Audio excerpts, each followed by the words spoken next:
Дами и господа, Ицо Хазарта и Милко Калайджиев в гей сцената на века.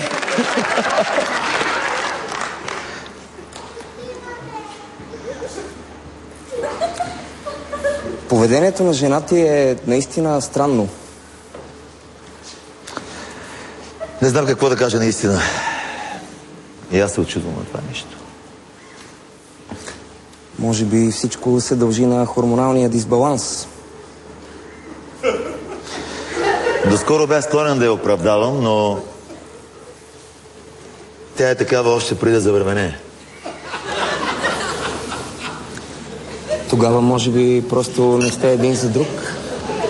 Не искам да обсъждам лични проблеми. Да се върнем към темата на докторите. Тук съм си нахвърлил няколко имена и според мен най-добрият ендокринолог в момента е доктор Лозанов.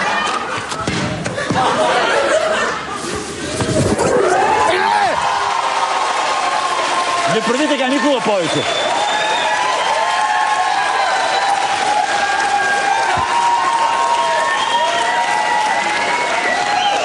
На тебе ти харесва? На тебе ти харесва? Ей, какво? Толкова страшно ли беше? Сега като се правиш, че ме няма и че нищо не е станало, не променеш нищо, нали знаеш? Аз ще ставам баща по дяволите!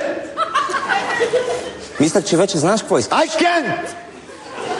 И какво? Цял живот ще отричаш себе си. Стига!